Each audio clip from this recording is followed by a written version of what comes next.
All right, Mitch, let's get into that tournament action because we had a number of games on the girls' side this week, and the boys' tournament is starting this coming week. Now, I want to start off on the girls' end because there were a number of games between Stark and Tuscarawas counties. I'll say mine for second. I mean, the girls' side, especially, what's been going on there, man? Mitch, the girls' side is getting to be fun now. And so if you are watching instead of just listening to the audio podcast right now, you can see on the screen, we have the brackets pulled up here. So Mitch, we'll start in Northeast 1 sectional district. Here in this district, the top seed is Canton McKinley. They will take on Akron Ellett Tuesday night at 8 p.m. This district championship and semifinal is at Perry High School down here in Massillon, Ohio. Now, the winner of Ellett and McKinley will take on the winner of Paynesville Riverside, who narrowly escaped the North Canton Lady Vikings last week by a score of 43-40. Riverside will take on Walsh Jesuit, the 5th overall seed in the Super District, really the second highest seed in this Northeast 1 district. Mitch, McKinley is playing very well, led by Paris Stokes, and she is a handful to stop. I don't see Ellett being able to stop them. However, if we get a Canton McKinley versus Walsh Jesuit district final, that is going to be worth the price of admission. So if you're in the area, you don't want to travel far, that might be the one to go to. So we're down to 4 in Northeast District 1. Obviously, the local team here, we mentioned Canton McKinley. Let's head over to Northeast Sectional District number 2. This district semifinal matchups and the district championship will also be played at Perry, but not Massillon Perry. We're talking Perrysburg, Ohio, up on the lake. The top seed in this district and number 3 overall seed in the Super District, the Green Bulldogs. Mitch, they are going to have their hands full. They play a very talented Shaker Heights Hathaway Brown team, a team they have met already this season and narrowly escaped with a victory. That is on the bottom part of the bracket. They will play tomorrow night at Perry High School up in Perrysburg, Ohio at 8 o'clock. The first game of the doubleheader, though, the Akron Archbishop Hoban Lady Knights, the 6th seed in the Super District, will take on Shaker Heights. Now, here's the thing. If Hoban and Green meet, Mitch, this is a rematch from this season already. Hoban defeated Green earlier in the regular season. However, Green was without starter Mallory Odo. That was a big loss for Green, not just in terms of the win-loss record on the schedule, but you talk about a starter, a senior starter with valuable playing experience that you can go to anytime. They'll have her back now. She has returned. So this is a big time matchup. But first, Green has to get by Shaker Heights Hathaway Brown. That is going to be an electric game on Tuesday night, 8 p.m. tip there. And like we said, 6 p.m. tip between Hoban and Shaker Heights. And for Northeast Sectional District number 3, the top seed overall, the Solon Lady Comets. Mitch, they are on a mission. They are a very talented team. I had the pleasure to cover them one game this year earlier at Jackson. What is very fitting here is there's a chance we could get Solon and Jackson in the district championship on Friday night. But let's just worry about the semifinal game. Tomorrow night, 6 o'clock, Solon will take on Massillon Perry. The Perry Panthers upsetting Eastlake North last week by a score of 44-37. Perry is seeded 20th overall. They knocked off the 15 seed Eastlake North. Listen, Perry did not have the season they wanted in the regular season or in Federal League play, Mitch, but we know all too well, come tournament time, teams with nothing to lose and sometimes the hottest teams in basketball are the most dangerous. And right now, Perry is hot. We'll have to see how Solon handles them. I will be there tomorrow night at Ravenna High School, more so for the second game that we're going to talk about now, but I'll be able to watch that first game, Solon and Perry. I'm intrigued to see how it shakes up, but Solon has a lot of firepower that Perry's going to have to hold down. And then Jackson. Jackson has advanced to the district semifinal yet again. And Mitch, they defeated Nordonia last week in the sectional championship 62-31. The Polar Bears are back healthy. And that is all you want to hear if you're a Jackson fan or you just want to see good basketball right now. The big 3 for Jackson, Lauren Pallotta, Lena Patabanla, and Megan Campbell played their second game on the court together last week since December 20th. This is a team that came in with a lot of expectations, obviously, off their Final Four run last year. We got to talk to head coach Anthony Butch before the season tipped off. The expectations were high. Obviously, injuries plagued them, not only with Pallotta, Patabanla, Campbell, you have a few others. But Mitch, they're back. They have experience, and they are poised to make another tournament run. They will take on the red hot Hudson Explorers, Mitch. The Hudson Explorers, the 24th overall seed, knocked off Lake in the sectional semifinal game at Lake 47-45. Lake was the 8th seed. That was a big win for Hudson.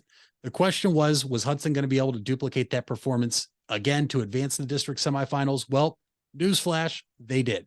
They went on the road to Louisville and won 43-21. Now, Louisville was without their top player all season long in this matchup. However, Hudson shot lights out.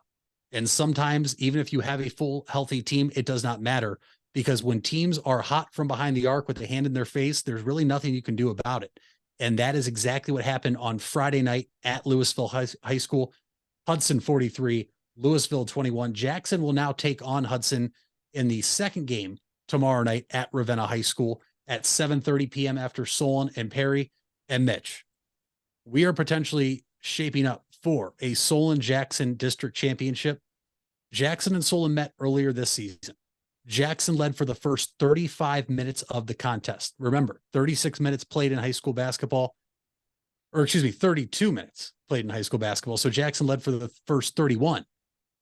Solon came back and took their first lead with 54 seconds remaining, and they ended up defeating Jackson by just 1 or 2 points. These two teams are evenly matched. Jackson with a lot more size and athleticism, or Solon, can shoot the ball from all over the floor, inside, outside. It does not matter. We would be in for a treat here in the Northeast District 3 bracket if we get a Jackson-Solon district championship on Friday night at Ravenna High School. Both teams have to advance there first. But Mitch, there's a very good possibility. We are talking about 3 Federal League teams advancing to the district championship, and potentially 4. If Perry can pull off the upset, it would make a Federal League district championship matchup in Northeast District number 3. This just goes to show you the Federal League is so loaded top to bottom that these teams, although the records may not indicate how good they really are, the Federal League battle tests them throughout the regular season.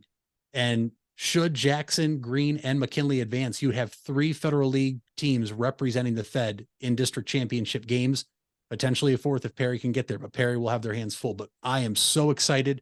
I will be at Ravenna tomorrow night. I will be calling that game on the Jackson Local School District YouTube page for Jackson and Hudson. And no game is a cakewalk at this point, Mitch. Hudson, with how they've shot the ball and proving they are there to win right now and pulling off 2 huge upsets, nothing is a gimme. Hudson could very well come in tomorrow night and defeat Jackson. I cannot wait to see what happens. No doubt. The Explorers are basically playing with house money at this point. And then you see Jackson, who's trying to get back to another state tournament run. And that'd be both matchups will be interesting for the Polar Bears. You either have to take on a team such as Solon, one of the top teams in the area, or you get basically a battle for the city in against Perry if they were to somehow win this coming week. And you look at Canton McKinley all throughout the season. I mean, they've been unbelievable so far. And I would think they might be the strongest Federal League representative so far to potentially make a run down to Dayton.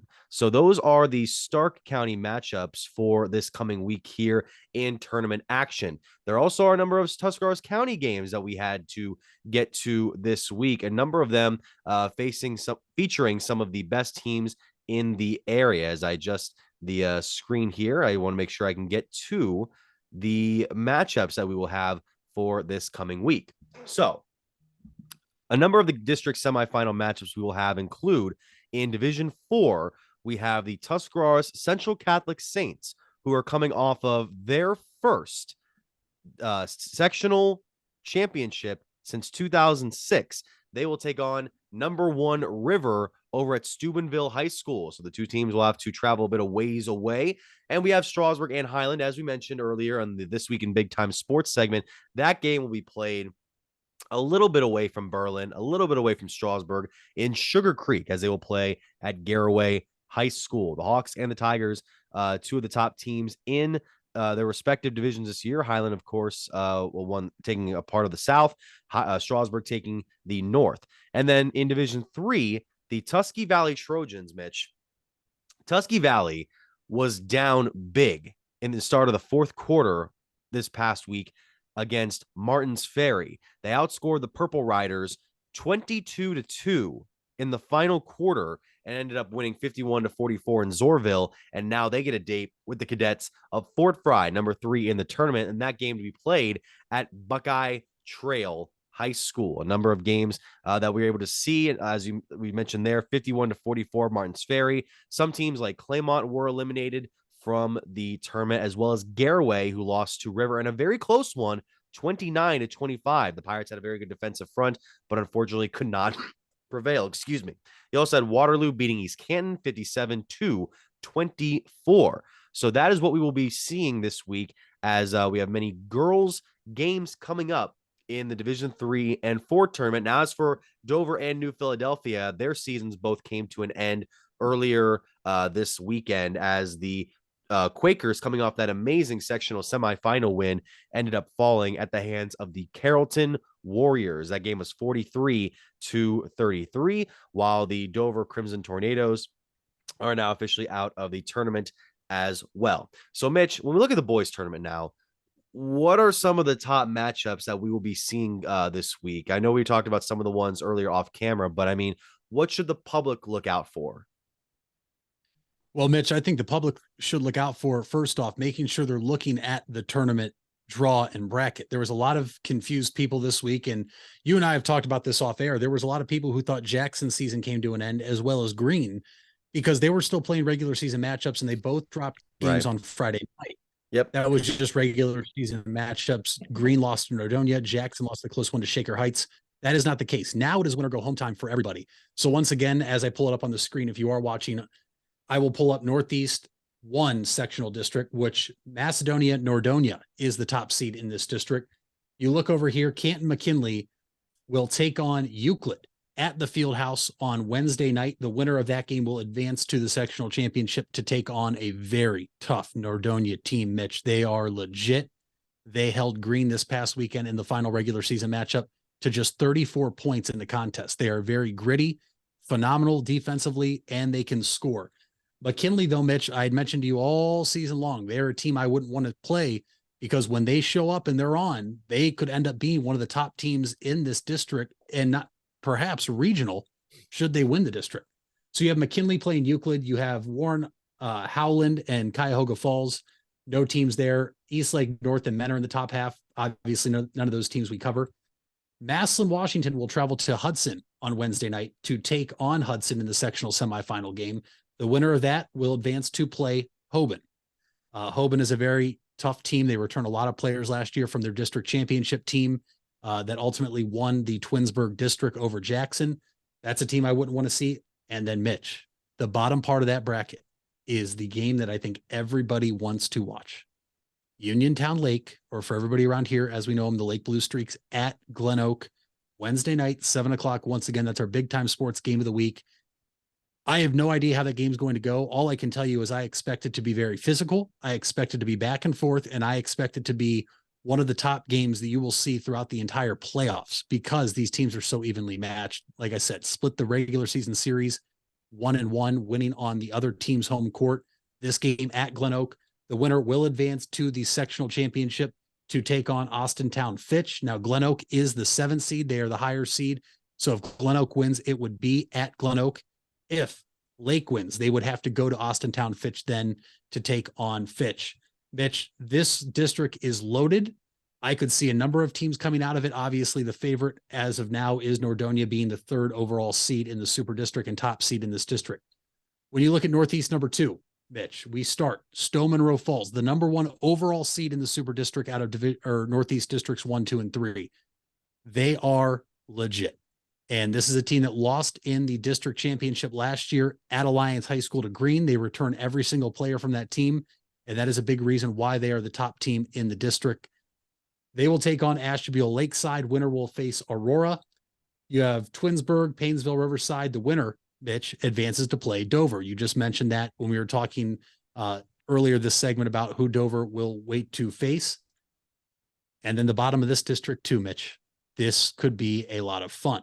You have Boardman taking on Warren G. Harding. That's the 28th seed and 19th seed that game at Warren Harding. The winner will advance to the sectional championship to take on Green at Green High School. The bottom, you have Jackson They will host Akron Ellet Wednesday night. I will once again be there calling that game for Jackson. Jackson, should they win, will then welcome in Willoughby South on Saturday night. If Jackson is upset, Akron Ellet would then host Willoughby South. But Mitch, there's a very good possibility that the co-Federal League champions are meeting in the district semifinal matchup on Wednesday, March 2nd, or Thursday, March 2nd, excuse me, at 7 p.m. at Alliance High School. Pretty much, Mitch, for bragging rights. These two teams tied atop the Federal League standings. This could very well be for bragging rights for who the better team in the Federal League was this season. Obviously, Jackson defeated Green in the second or third game of the regular season this year. Green then got revenge on Jackson later on in the season at Green High School. Two evenly matched teams. Guard play is very, very good on both sides. Both have phenomenal big men. Green has Nick Bungalow, and then Jackson has Owen Wolbert. Mitch, if this happens and it's Jackson versus Green in the district semifinal, Alliance High School will be sold out, no doubt in my mind, on a Thursday night for this matchup. Tickets will be at a premium. I'm excited. Obviously, the basketball fan in me hopes that is what we get. But even if that's what you get, the winner will have to take on Stowe, Mitch, which is no easy task. Both teams played Stowe this year. Both teams in Jackson and Green lost to Stowe on their home court. That just shows you how dominant Stowe really is. It'll be no easy task, but we also could be in something for maybe there's an upset along the way. You can never predict injuries, and obviously we never wish injuries, especially at this point of the season. You want to see the best players on the court at all times. So hopefully that is not something we have to talk about. And then finally, Northeast Sectional District number 3, Mitch. This is a lot of the teams up north, not many Stark County teams in here. Looking at it, we have just 3. The top overall seed in this district, the number 2 overall seed in the Super District, St. Vincent St. Mary's, who have made the jump this year, Mitch, to Division 1. They are in action, the sectional semifinal against Akron Garfield. The winner plays Kent Roosevelt. The top part, Brush, awaits the winner of Chardon and Mayfield. And then the bottom part of the bracket, Mitch, we have 3 teams we are very familiar with. Louisville, another team that made the jump from Division 2 to Division 1 this year, will await the winner of Solon and Hunting Valley University School. That game tomorrow night, Solon, Hunting Valley. The winner will take on Louisville Saturday night at Louisville High School, 7 o'clock. And then the bottom, Walsh Jesuit will host the Perry Panthers, Mitch. And the Perry Panthers are hot right now in boys basketball, too. They had a couple big wins to end the regular season, a win over Hoover, a win against a very talented Alliance Aviators squad. The winner of that game will advance to take on the Hoover Vikings. Hoover, let's keep in mind, Mitch, recently defeated Walsh Jesuit towards the end of the regular season. So you have 3 teams there in Stark County, in Louisville, Hoover, and Perry in Northeast District number 3. We'll have to see how that shakes out. We could be in line for a district semifinal between Louisville and potentially Hoover or Perry. I'm excited. I think everybody around Stark County is excited here for these districts in Division 1. I know you got to be excited about what's going on down there in Tuscarawas County. Oh, of course. I mean, you see some of the matchups that we have coming up here. If I can get them on my screen in just a moment here. I mean, some of the boys games that we will have coming up for this week as I go from the girls page to the boys page. We have obviously the Malvern Hornets, who are the number 1 team in Division 3. They'll be taking on Edison to start off in sectional play. By the way, if you go to bigtimesportsohio.com this morning, we will have one of our newest articles is This Week in Sports. It's Roger Metzger's weekly periodical here on the Big Time Sports website. He highlights the success that Malvern has had this year. The Hornets will be taking on Edison to start out. And then we see Sandy Valley take on Tusky Valley in an opening matchup. The Battle of the Valleys 5 versus 10. To Martins Ferry, number 2, trying to make up for what happened on Saturday on the boys' side. They will take on Buckeye Trail, number 9. Number 3, Garaway will host Barnesville, while East Canton will play Manchester. In Division 4, however, we'll have Highland playing number 16, Newcomerstown, and Monroe Central will take on Canaan Valley. And then, of course, the game we will be taking a look at this coming Tuesday, Strasburg against Tuscarawas Central Catholic. Should be a great one there. Obviously, we want to ask you guys, who do you think will be advancing past sectionals this coming week? Be sure to leave a comment below. Be sure to hit us up on Twitter and all the other pages there. Should be a lot of fun. So with